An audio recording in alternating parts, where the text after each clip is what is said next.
Pessoal, quero chamar todo mundo aqui agora para o nosso programa de entrevistas, Café com Negócio, uma estreia aqui na VetSign. Na VetSign, essa plataforma que está iniciando agora em 2020, que vai trazer muita coisa boa para os médicos veterinários, desde o estudante até o pós-graduado, especializado. E hoje, com muita alegria que eu estou gravando o primeiro programa dessa série de entrevistas, e para tal eu trouxe o meu amigo aqui, lá do Mato Grosso do Sul, né?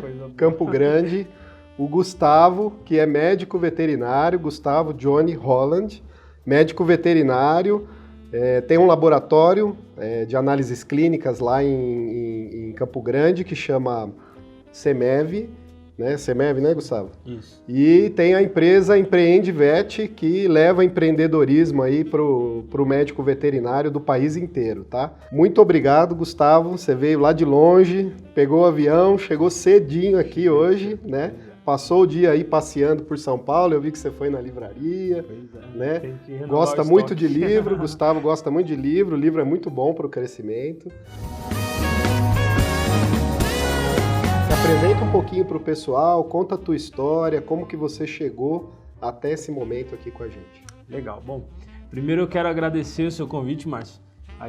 Toda a equipe da VetSign, a gente já vem namorando e conversando para gravar esse momento aqui, já tem um tempo, né? Então, graças a Deus deu tudo certo hoje e a gente está aqui preparando esse material, preparando o conteúdo para compartilhar, coisas que vão agregar muito na vida de muitos colegas, de muitos veterinários, de muitas pessoas. Eu comecei na veterinária, na verdade, eu sempre tive vontade de fazer veterinária, porque eu cresci sempre tendo bicho. Então, eu tinha cachorro, por exemplo, e às vezes, naquela época, há 25 anos atrás, 20 anos atrás, tipo, não era tão fácil você levar o animal no veterinário como é hoje. Nossa. Então, tipo assim, a minha família não tinha essa cultura também. Cachorro era cachorro, né? E aí, o que acontece? A gente pegava os cachorros filhotes e tal, e aí cuidava, dava os cuidados que a gente achava, né, naquela época que eram os corretos. E aí, o bicho morria. E eu ficava indignado. Falava, mas como assim? Tô dando comida, tô dando água, como que o bicho morre? E eu ia muito pra fazenda também. Então acompanhava a lida do gado, tal, ia pro campo com os peões. E isso me despertou uma paixão muito grande pela veterinária. Só que veio aquela época de adolescência, época de entrar na faculdade, sabe? Eu tinha muita dúvida. Será que vai ser isso mesmo? Será que é isso que eu quero? Mas eu encarei. E quando eu entrei na veterinária, eu tinha uma visão de medicina veterinária que era o veterinário de fazenda, que para mim lá isso é uma realidade muito grande. O nosso estado, meu estado, é um estado muito forte na agropecuária. O né? seu primeiro lampejo, então, foi grandes animais. Foi. E aí eu sabia que o veterinário era veterinário de grandes e veterinário de pets. Pronto. Eu falei, não, eu quero ir para grandes, quero trabalhar com fazenda, quero mexer com vaca e por aí vai. E aí entrei na faculdade. Quando eu entrei na faculdade, Márcio, eu descobri um mar de coisas que é a veterinária. Eu não tinha ideia de tantas coisas que o veterinário pode exercer, de tantos papéis importantes que o veterinário tem no mercado, na sociedade e tudo mais. E isso foi me abrindo novos leques. Eu fui aprendendo coisas novas. E até então, o que eu sabia de cavalo eram os cavalos que tinha na fazenda lá, cavalo de lida. E quando eu entrei na faculdade, eu fui apresentado por um outro mundo que era o cavalo de esporte. E isso me fascinou. Eu falei, caraca, isso que eu descobri na faculdade que eu gostava muito da clínica, sabe, puxar lá do fundo, pesquisar e vasculhar para saber descobrir o que o animal tinha. É uma coisa que eu sou muito motivado por desafio. Então, poxa, você está na frente de um paciente, ele não fala, então você tem que, né, todo Sim. mundo sabe isso. Então, A esse pediatra, desafio... A gente é quase um pediatra dos animais. Né? Esse desafio de procurar, tá, então eu sempre fui apaixonado pela clínica. E a clínica de equinos, ela é muito bonita, sabe? É muito rebuscada e tal. E eu falei, cara, é com isso que eu vou trabalhar. E aí comecei acho que do segundo ano para frente, eu dediquei para os cavalos.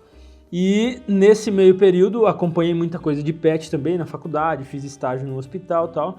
E no último ano da faculdade eu conheci minha esposa, Marina, que era residente de patologia clínica. E aí foi onde começou também eu pular um pouco pro lado do pet. Quando eu me formei, eu fui para trabalhar com equinos, fiquei até o ano passado trabalhando, atendendo. Só que acho que uns 2 ou 3 anos depois que eu tinha me formado, surgiu a oportunidade de a gente abrir o laboratório. E o laboratório, a gente faz exame de todas as espécies, mas 90% é pet. E aí foi onde eu comecei... Então lá você ainda faz análises clínicas, bioquímicos, hemograma... A gente recebe de vários lugares. De doenças, de equino também. De equino, de bovino, de aves, de exóticos. Como a gente não precisa receber o animal, só recebe a amostra, né? Sim. Então fica mais fácil. E aí, nesse meio tempo, eu ficava dividido entre laboratório e campo. Atendendo a campo, viajando, indo para os aras, para as fazendas e tal. E aí, chegou alguns anos atrás que eu comecei a avaliar a minha empresa. Assim, eu sempre fui muito veterinário. Estudei para ser veterinário. Embora eu sou um empreendedor, e depois a gente vai falar um pouco sobre isso, mas eu era veterinário, minha esposa era veterinária, a gente só sabia veterinário, a gente não se via como empresário. Sim. Quando eu comecei a avaliar os números da minha empresa, ver que a minha empresa estava crescendo, eu falei, opa, aqui tem uma galinha de ovos de ouro, vamos dizer assim, né? Aqui tem uma coisa que você não enxergava, era totalmente um lado obscuro. Eu não me via como empresário. Então, foi aí onde surgiram uma série de coisas que culminaram para a gente estar aqui hoje. Legal. E aí a gente já vai para o nosso segundo assunto do bate-papo aqui, né? Que como você saiu dessa área e partiu para o empreendedorismo. E aí, pelo que eu vejo, e você vai contar, você se apaixonou tanto que você falou, não, agora eu preciso contaminar outras pessoas. Em tempo de coronavírus, vamos falar em contaminar. Pior, né? É verdade. Boa ligação aí. Cara, é assim, ó. Depois de estudando, eu entendi um pouco do que é o empreendedorismo e hoje eu sei que eu sou um empreendedor nato, uma pessoa que nasceu empreendedor. Existem pessoas que nascem assim, né? E por que eu falo isso? Porque eu me lembro de uma situação, eu tinha mais ou menos uns 5, 6 anos de idade, aproximadamente, e eu peguei da minha bisavó uma cesta e na vizinhança tinha um monte de manga e tal, eu juntei umas mangas lá, embalei tudo nos saquinhos de pão. Minha bisavó comprava os pães na padaria, vinha naquele saquinho de pão, ela guardava, eu separei por qualidade, eu lembro até hoje. Eu separei manga disso, manga daquilo e tal, e saí na vizinhança para vender. Foi a primeira experiência que eu me lembro, depois já, né, de adulto, puxando algumas experiências na memória, eu me lembro dessa experiência. E aí, de lá para cá, eu nunca fui pobre, miserável, mas a gente nunca foi, né, teve muitas condições. Então eu, sempre que precisava de uma graninha, alguma coisa, eu me virava. Sim. E aí eu fui pra rua... Arrumava alguma coisinha ali pra me virar. E aí eu fui pra rua vender pão, vender salgado, já vendi tapete, já fiz várias coisas. Isso na adolescência, e estudava, no período que eu tinha eu vendia alguma coisinha, ganhava uma graninha e tal. E aí isso foi, né, ao longo do tempo, isso foi dando rumo, né, a outras ideias e outros empreendimentos. Então na época da faculdade, eu acabei adormecendo um pouco, porque a gente não é estimulado muito, né, sim. Dentro da faculdade, dentro da graduação. E nem do ensino básico, né? A gente, você que está aí também, a gente não aprende empreendedorismo, né? Hoje já está um pouco melhor, né? Mas 20, 30, 40 anos atrás, eu me lembro que o meu pai falava que se falava a palavra empreendedor em casa, ficava de castigo, entendeu?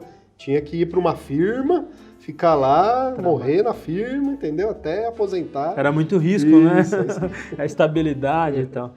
Então, eu sei que daí surgiram todas essas coisas. E uma coisa interessante que aconteceu foi que quando surgiu a oportunidade de abrir o laboratório, por exemplo, eu, como sou muito empreendedor, eu falei para minha esposa, não, a gente vai ter a hora e tal. E a minha esposa é nada empreendedora. A Marina tipo assim... Técnica pura. Ela é muito veterinária mesmo, assim, brinco até às vezes que ela é autista, porque é patologista clínica, sabe? E patologista clínica, me desculpem os patologistas aí, mas ele entra dentro do laboratório, vai lá pro microscópio, senta lá na mesa, na cadeira e passa lá, o dia inteiro ali, né? E ela é patologista clínica, então ela tem esse lado muito forte da técnica só. E eu falei, não, agora é a hora. Agora a gente precisa agarrar essa oportunidade. E já faz 7 anos, a empresa vem crescendo todos os anos. E há alguns anos, como eu falei para vocês, a gente não entendia nada sobre empresa, sobre gestão, sobre empreender. E quando eu comecei a enxergar que a minha empresa, ela por si só, ela se pagava, ela sobreviveu. E quando eu comecei a aprender daí, gestão, marketing, quando eu comecei a estudar, quando eu comecei a aplicar as coisas que eu aprendia nos cursos lá, a empresa... Isso daí você foi buscar no curso. Sim. Em cursos, leituras, palestras. E a gente tem muita... E aqui deixa pro pessoal, hein? A VetSign vai ter muito conteúdo de gestão, de marketing, de negócios. O próprio Gustavo vai botar conteúdo na plataforma. Então fiquem de olho aí que a plataforma vai ser lançada esse ano ainda, vai lá. Muito bom. É isso que eu ia falar. A gente tem muito hoje na sociedade que a gente vive, com todas essas reviravoltas, tecnologias e tudo mais, a gente tem um acesso à informação muito fácil. Então eu estava dentro do carro indo atender um cavalo, por exemplo, eu colocava uma palestra ali e ia escutando um cara, né, um empresário grande aí que tá na mídia e tá dando palestras, e às vezes eu não tinha opção de pagar uma palestra com esse cara, de ir assistir uma palestra com ele, de pagar uma mentoria com ele. Sim. Mas eu tinha aquele conteúdo ali que eu podia usufruir e aproveitar. E pensar em cima do que ele estava falando, de repente num vídeo de 5 minutos que você pode assistir no ônibus. Né? Sim, com certeza. A gente tem hoje, né, na atualidade, a gente tem esse privilégio. Essa facilidade. Né? E partindo para aí, né, vamos para o nosso terceiro conteúdo aqui, que é o que você acha do atual mercado veterinário, né? E na visão de um empreendedor, como a gente vai passar essas turbulências que estão acontecendo, seja extras veterinário ou dentro do próprio mercado veterinário, né? A gente sabe hoje que existe aí um número aí que fala em 30, 35, 40 bilhões, infelizmente a gente não tem o número certo, né? Mas a fatia mesmo do nosso mercado gira em torno aí de 10%, né? 11%, mais ou menos, é o que dizem os últimos dados aí. Numa visão de empreendedor, nesse mercado atual, o que você projeta, o que você acha que o empreendedor pode fazer com esse mercado? Então, muito legal você falar sobre isso, porque eu estava vendo os dados dos Estados Unidos. E lá é invertido, né? O serviço veterinário, o nosso serviço, corresponde a uma fatia maior de mercado do que acessórios, pet food e uma série de outros serviços que englobam o nosso mercado. Então, o que eu vejo? Eu vejo que falta, da nossa parte, veterinários, empreender realmente. Empreender quando eu digo você que é CLT, que trabalha num hospital veterinário, numa clínica, seja qual for o segmento aí, você empreende a sua vida ali dentro e você está ali gerando riqueza para a empresa e para você mesmo. E muitas vezes a gente pensa que a gente está ali só para, né, cumprir o horário, receber o nosso salário e tal. E eu vejo que essa diferença muito grande, ela está justamente nesse posicionamento do veterinário. Também uma outra questão que eu vejo que é a gente não investir tanto em prevenção. Sim. Fazer o tutor voltar mais vezes na clínica, fazer o tutor realizar exames preventivos, e a gente trabalha muito apagando fogo. O animal ficou doente, o tutor traz na clínica e aí você faz o procedimento. Então eu vejo que essa fatia de mercado que a gente acaba perdendo é justamente por conta de posicionamento do próprio profissional. Sim. Eu vejo com muita alegria o mercado da maneira como está, com muita positividade, mas eu acredito que nós veterinários, precisamos aproveitar essa oportunidade que está aqui. Sim. Porque o mercado está crescendo, o mercado está aquecido Tem muita coisa acontecendo ao mesmo tempo. Muito profissional sendo jogado no mercado, né? Sim. Ultimamente. Sim. Se a gente não aproveitar esse boom, esse momento agora, para estabelecer realmente as nossas empresas, a nossa profissão, você como profissional, aproveitar para ganhar dinheiro, realmente, cara, pode ser que daqui a alguns anos isso passe, que eu não acredito que vai passar. Sim. Por conta, né, hoje o pet, ele é um membro da família. Sim, tá então, inserido na família. Então eu não acredito que essa onda, esse boom vai passar, mas a gente nunca sabe, o mercado... Né? Sim, os mercados oscilam, eles não dão dá para você variada. 100% isso vai acontecer e pronto. Então, a gente não sabe, tem que ter uma certa segurança aí. Mas eu acredito que é o momento. Mas aí você acha assim que seja o veterinário que está lá dentro da clínica como funcionário, CLT ou PJ, enfim, qualquer coisa, esse veterinário ele tem que empreender dentro do trabalho dele. E os empreendedores, donos de empresas, que são os empresários, né? Eles têm que empreender melhor, eles têm que ter estratégia, planejamento, é isso que falta. Existe uma diferença aí, você ser empresário e empreendedor. E existe ainda uma outra diferença nossa no nosso mercado, é que existem os veterinários, existem os donos de negócio, existem os empresários e existem os empreendedores veterinários e empresários. Então, existe uma diferença muito grande. O empreendedor é aquela pessoa que quer fazer alguma coisa diferente, que quer inovar, que quer agregar ao mercado, que tem ideias, que pensa lá na frente, que tem visão de futuro. O empresário é aquela pessoa muito conservadora, às vezes, é uma pessoa que entende muito de negócios, de gestão e tal, mas é uma pessoa mais conservadora. Então, o que eu vejo hoje é que a gente precisa fomentar cada vez mais essa questão da cultura empreendedora dentro das pessoas, que é o que a gente chama de intraempreendedorismo. Então, poxa, não é porque você é um funcionário, um colaborador, um parceiro, por exemplo, você também é responsável. E quando a gente fala de intraempreendedorismo, você é responsável pelo resultado da tua própria vida. Se você trabalhar mais, se você se esforçar mais, se você estudar mais, se você ler mais, se você atender mais, se você vestir a camisa, trazer pessoas para a sua empresa e tal, consequentemente você vai ganhar mais, você vai ser disputado no mercado e isso é só o caminho do sucesso. Então a gente precisa cultivar isso nas pessoas. Eu trabalho muito isso lá com a minha equipe, de estimular eles para verem que assim, eles não estão ali simplesmente como funcionários e colaboradores, eles estão ali fazendo a vida deles, vivendo a vida deles naquele lugar. Então eles precisam empreender a própria vida. Não delegar para mim, por exemplo, que sou o proprietário, ou para você, que é o dono da clínica, o proprietário, simplesmente, minha vida está assim, vai ficar assim, e eu estou aqui recebendo esse dinheiro, pago as minhas contas, tenho a minha vidinha e ok. Entendi. Né? Então, pessoal, você que está dentro da clínica, dentro do hospital, do centro diagnóstico, você pode empreender aí dentro, você pode ser um empreendedor, entendeu? E o seu empreendedorismo pode aflorar e você até sair da onde você está, mas você pode empreender muito bem onde você está, como o Gustavo falou aqui. Sim, então, só complementando aqui, mas tem vários grandes profissionais que não são donos de negócio. Sim. Que são empreendedores natos, realmente pessoas de visão, pessoas proativas, que buscam, né, inovar, fazer coisas diferentes, agregar para a empresa e não são propriamente donos da empresa. Podem até se tornar, né, porque daí vem a oportunidade, uma hora de se tornar sócio e tal, mas não necessariamente isso vai acontecer. Então a gente tem vários exemplos de grandes profissionais que são empreendedores, mas não são donos do negócio. Bacana.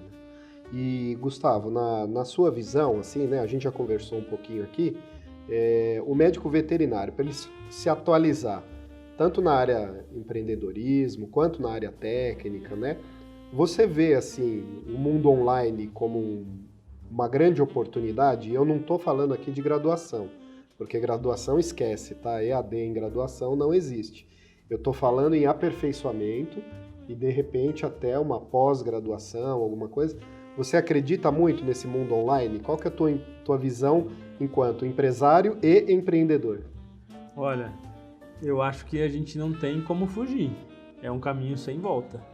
E eu vou até arriscar e ser um pouco mais polêmico, que eu acredito que, não sei quanto tempo, eu não sei quando, mas eu acredito que sim, existirão tecnologias que vão facilitar a graduação online à distância daqui a não sei quanto tempo, mas que isso um dia vai se tornar realidade. eu acho, pelo andar da carruagem. Se é certo, se não é isso que eu tô falando, não tô defendendo. Sim. É a visão que eu vejo de... Cara, o mundo, a tecnologia, ela tá cada vez mais presente nas nossas vidas. Muita coisa tem aparecido que tem revolucionado e que também é muito boa. Então a gente tem que olhar isso, a tecnologia em si, com bons olhos. Sim. Esperar, a gente precisa ter um pouco de olhar crítico, mas eu acho que é uma ferramenta excepcional. Eu gosto demais do sofá da minha casa, pegar o celular e ver um vídeo. Por exemplo, eu fazia aulas de inglês e a gente tinha as aulas presenciais, mas eu tinha muito conteúdo online que eu estava dirigindo, eu estava escutando, sabe? Eu estava no sofá de casa, eu estava escutando. Então é uma coisa muito boa. A gente precisa aprender a usar. Sim. Eu acho assim, eu sei que é um assunto polêmico, eu acho que hoje não temos preparação para uma graduação. Hoje EAD, também concordo. Né? Concordo. Com a tecnologia que a gente tem hoje. Talvez alguma coisa parcial, né? Aquelas matérias de administração rural, né? Alguma coisa mais focada em estatística. Que já existe, uma pequena parte. Pouco, né? Eu acho que é o futuro, é economia para o aluno, né? Então eu acho que é válido. Mas hoje, as matérias técnico-científicas, eu acho que hoje a gente não tem tecnologia, né? Mas é o que você falou. A gente não sabe o amanhã. Eu não sei, eu fico até meio assim de falar aqui, porque eu não sei, isso eu escutei de uma colega que é médica, mas, por exemplo, já existem tecnologias que o médico humano opera através de um robô e o cara tá em outro lugar e ele opera... Sim, existe mesmo. Cara, o que a gente pode esperar? Então, é por isso que eu falo, eu acho que tem muita água para rolar aí, assim. Bacana. E as coisas acontecem muito rápido, né? 2 anos hoje é diferente de 10 anos, 15 anos atrás. Com certeza. As coisas, né? O que aconteceu ontem já está ultrapassado e hoje já é outra visão, outra história. Enquanto nós estamos falando aqui, talvez coisas que a gente fale já estejam ultrapassadas. Sim, né? Com certeza. Tem um indianozinho lá mexendo no computador, criando alguma coisa, tem um cara lá em Israel, tem um cara no Vale do Silício, tem nego no mundo inteiro fazendo alguma coisa que a gente não sabe o que vai... Né? Bacana. E com todo esse contexto que a gente conversou, também na sua visão de empresário e empreendedor médico veterinário, o que você vê no futuro para a medicina veterinária? Entre possibilidades, mercado, possibilidades de diagnóstico, possibilidades de tratamentos, né? E o tão falado, né, reconhecimento do médico veterinário perante a sociedade, que a gente sabe ainda que não é pleno. Sim. Eu vejo com bons olhos também, viu, Márcio? Porque aonde que alguns anos atrás a gente estaria aqui fazendo um conteúdo como esse, gravando um conteúdo como esse e levando esse tipo de conhecimento para outros colegas veterinários, para acadêmicos e tudo mais. Então a gente vê que a gente está dando passos, né? A gente está andando, caminhando para uma valorização, caminhando para uma mudança. Muitas coisas já mudaram. Se a gente pegar 5, 6 anos atrás, a questão de especialidades, os recursos diagnósticos que nós temos hoje são totalmente diferentes. A facilidade para a gente adquirir, você deve se lembrar alguns anos atrás para fazer um hemograma. Era horrível. Como que era, né? Hoje você consegue ter um equipamento de hemograma na tua clínica. E é uma coisa muito... O custo-benefício compensa, vale a pena. Sim. Então, tipo assim, não é uma coisa de outro mundo. A gente às vezes até pensa, né? Poxa, tecnologias e tal são coisas muito caras, absurdas, são coisas de países de primeiro mundo. E a gente sabe que hoje a gente já tem à disposição muita coisa boa. Então eu vejo o futuro da medicina veterinária, principalmente no Brasil, porque a gente tem uma das melhores medicinas do Brasil, incluindo medicina do mundo, né? Incluindo medicina veterinária. E então eu vejo isso com bons olhos. Eu vejo que acredito que esse boom aqui do mercado que está acontecendo agora no sentido de saturação do mercado, acredito que isso vai diminuir ao longo de alguns anos. Vai chegar numa bolha e aí ele vai começar a dar uma estabilizada. Sim, porque tipo assim, as pessoas vão estudar o mercado, né? O adolescente vai querer entrar na faculdade, por exemplo, e o pai vai fazer uma análise com ele, vai ver o mercado como que é. Eu acredito que isso ainda tende a estabilizar. sabe? Só que a gente vê que muitos veterinários se formam, mas poucos realmente atuam no mercado. Por exemplo, na minha faculdade, se eu não me engano, isso eu vou fazer 10 anos de formado. Na minha turma, a gente entrou em praticamente 100 alunos.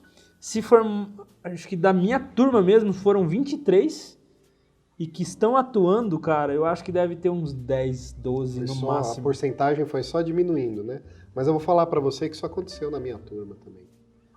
A gente começou em 2 turmas, na verdade, de 90, e aí no meio do caminho a gente deve ter caído para uns 100, e se formaram aí uns 40, e hoje dos 40, se 30, 35% tiver ativo, é muito. Sim. E a gente tem que esperar também, né, muita ação que eu acredito que possa existir aí, questão de governo, de entidades e tal, com relação à graduação da medicina veterinária também. Sim. A gente precisa ter uma mudança aí nesse cenário. A qualidade, o número de vagas, as faculdades. É uma coisa que, infelizmente, isso não depende só da gente. Sim, sim. Mas... Essa semana a gente estava num evento, né? Eu também sou presidente da FEVERESP, e a gente estava num evento e estávamos discutindo justamente isso, né? E aí a gente entendeu e viu lá que a dor não é da medicina veterinária. São várias. Nós temos isso na medicina, nós temos isso na odontologia, nós temos isso na enfermagem, nós temos isso na advocacia. Então, teve esse boom, né, de inclusão pela universidade, que não foi bem planejado, bem programado, né? E aí a gente chegou aonde a gente está na questão do ensino, tá? E isso é meio geral. A gente, óbvio, fala bastante da veterinária porque a gente está inserido nisso. Mas você começa a olhar um pouquinho de fora e aí você vê, você enxerga que isso está meio que generalizado. Sim, com certeza, concordo. E essa visão que eu tenho também do mercado. É um problema de educação mais, né? Isso, exatamente. Então, hoje em dia a gente vê muitos alunos de graduação, dentro de uma graduação, nem sabendo o que estão fazendo lá dentro, né? E num curso importante, como é medicina veterinária, como é qualquer curso superior, né? E aí quando ele sai, ou ele se perde, ou ele pega o rumo e vai embora, se é mesmo ele já está engajado com aquilo lá, né? Ou ele acaba trocando, sai de área, né? Enfim, faz outras coisas, que é o que a gente acabou de falar da nossa própria turma, né? Então acho que isso aí é uma coisa aí que os governos precisam pensar e a gente está aqui para ajudar também. Sim, com certeza. Cada vez mais a gente unidos, né? E fazendo isso que a gente está fazendo, trocando ideia, compartilhando coisas, participando das entidades de classe, das associações e tudo mais, assim a gente consegue ter voz, né? E assim a gente consegue fazer alguma coisa em prol da nossa classe. Pessoal, para quem conheceu o Gustavo aqui nesse vídeo, né? O Gustavo ele tem lá o Empreendivet, que é um baita evento lá em Campo Grande, e ele trabalha muito com motivação, né? Em fazer o veterinário entender que a medicina veterinária é muito boa, que não é essa coisa ruim que a maioria pinta, né? Dá palestras aí no Brasil todo, dá palestras online, tem o canal dele no YouTube, né? E movimenta muito o Instagram, né? Eu mesmo já participei de uma live com ele e ele movimenta muito o Instagram dele. E ele trabalha com motivação. Então, Gustavo, para a gente finalizar aqui a nossa entrevista, você motiva as pessoas, né? Para quem não viu a palestra dele, ele chega lá dançando, bota uma música bacana, né? Agita a galera, tira o pessoal da cadeira. E legal, e o pessoal motiva, assiste a palestra adrenado, né? Como dizem os jovens. Como você faz para você, no seu dia a dia, antes da palestra, fora do evento, na tua empresa, na tua família, né? A gente sabe que todo mundo tem dificuldades, todo mundo passa por alguns problemas. Como você, e aí você deixa de dica para o pessoal, né, para finalizar, como você se motiva, ou Gustavo? Pois é, vamos lá. Eu gosto demais desse assunto, sabe? Porque eu vejo que a motivação é uma palavra muito banalizada. E no meio de negócios, assim, e tal, também, as pessoas até tiram sarro quando você fala motivação. né? Ou automotivação, ou autoajuda, autodesenvolvimento. E eu não entendo o porquê do problema da própria pessoa se autoajudar. E muitas vezes as pessoas que mais precisam realmente são as pessoas que mais não falam mal, que são mais preconceituosas. Mas existe também uma grande confusão na cabeça das pessoas sobre o que é motivação. Eu faço as palestras, eu gosto de que as pessoas saiam alegres, mas isso não é motivação. Você pode até ir num evento, numa palestra, seja o que for motivacional, o nome que alguém der, você sair de lá todo energizado e tal, mas se não houver uma mudança verdadeira, isso daí vai durar, no máximo, você dormir e acordar e pronto, acabou. Entendeu? Então, o que eu acredito de motivação, eu gosto muito de estudar e eu vou lendo, vou entendendo o que realmente acontece. A origem da palavra motivação vem do latim movere, mover-se, mover para algum lugar. Então, para você se motivar, você tem que ter um destino, alguma coisa que você vai fazer, você tem que sair do lugar. Não dá para você se sentir motivado mantendo os mesmos hábitos, fazendo as mesmas coisas, parado na sua zona de conforto. Sim. E para você se motivar, você tem que ter um motivo muito forte. A própria palavra diz, né? Motivação, um motivo para a ação.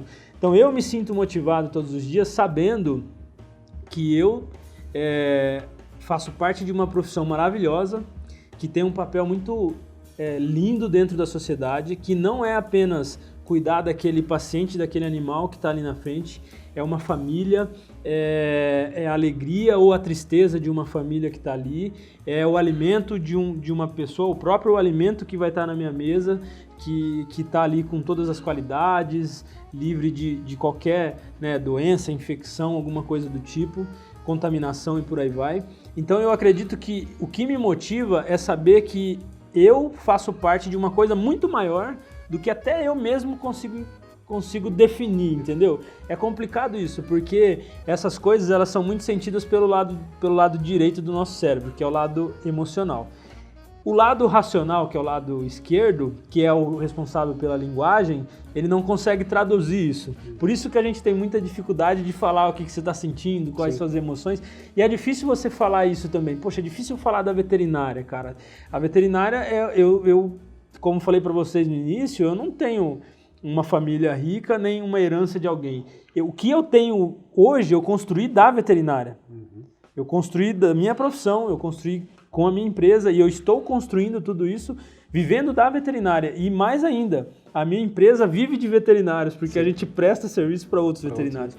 Então, é isso que me motiva, sabe? E saber também que eu tenho uma família, que eu quero deixar um legado para minha família, que eu quero ajudar muitas pessoas, muitos colegas, muitos veterinários a transformarem de vida e a ter a mesma visão que eu tenho da medicina veterinária, desse papel importante que a gente tem dentro da sociedade e a gente se valorizar. Então, se eu falar para você, poxa, o que me motiva é realmente isso, essa motivação, ela vem de dentro, ela não vem de fora.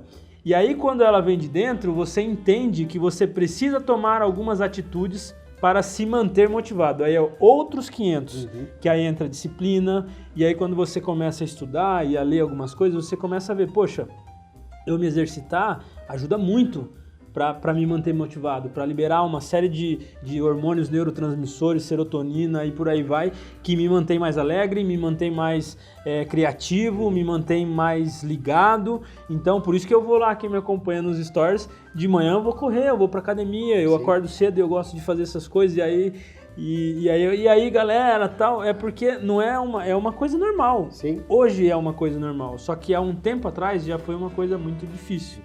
Acordar às 5 e pouco da manhã, e aí você quer dormir mais um pouco. Poxa, será que eu vou correr hoje? Não vou, tal. Aí vem aquele tempo meio esquisito, né? Você já desiste. Aí bate aquele friozinho, né? Você olha pro lado da cama.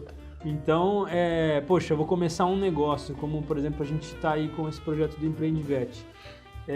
Nem tudo é 1001 maravilhas. A gente apanha, toma na cabeça e erra e vai. É a terceira edição, né? É a terceira edição. E erra e aprende e coloca uma coisa em prática e não dá certo. E surgem muitas surpresas no meio do caminho que você tem que resolver. Então, se você depender somente da motivação, motivação mesmo para seguir tua vida, no primeiro baque, na primeira dificuldade você desiste. Então tem que ser realmente isso que vem de dentro, sabe? Esse porquê. E aí através disso você consegue se manter motivado todos os dias. Você sabe onde você quer chegar, o que você precisa fazer para chegar até lá, e aí isso vai te dando estímulos, isso vai te motivando a acordar todos os dias, a sair da cama para trabalhar, a empreender num país incerto, a empreender e a cuidar de equipes e de pessoas que às vezes não entendem o que a gente passa para manter um negócio aberto, e você quem é empreendedor sabe o que a gente passa. E aí você se manter assim, cara, só tem que ter uma coisa muito forte mesmo. Forte que te puxe para frente, né, na verdade. Bacana.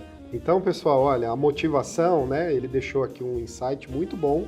Quem pegou, quem não pegou, eu vou repetir. A motivação não vem de fora, a motivação vem de dentro. A principal motivação, ela vem de dentro. E eu costumo falar, a gente até trocou uma ideia uns dias atrás, que a motivação realmente é uma decisão. Cara, você toma uma decisão na sua vida, é isso que você quer, e é isso que vai te manter motivado todos os dias. Pronto, não tem uma receita mágica, não é um milagre que vai acontecer na tua vida, não é um dia que você vai acordar, vai aparecer um anjo na tua frente, você vai me sentir iluminado, me sentir motivado, agora minha vida vai mudar. Não é assim. É uma coisa que você vai construindo, né? Com certeza. Legal. Pessoal, queria agradecer aqui o Gustavo por estar conosco aqui no primeiro Café com Negócios aqui da VetSign, né? Dizer para vocês que esse vídeo, essa entrevista vai estar na plataforma. Como a plataforma ainda vai ser lançada, ele vai ser baixado no YouTube. Então segue a VetSign, curte o vídeo aí, né? Nós vamos deixar aqui na descrição todos os apontamentos aí para os sites do Gustavo, para o EmpreendeVet, para o Instagram dele, tá bom? E sigam aí, Instagram VetSign, YouTube VetSign, Facebook VetSign, tá bom? Tudo vai estar aí na descrição do vídeo. Obrigado, gente, e até a próxima entrevista Café com Negócios.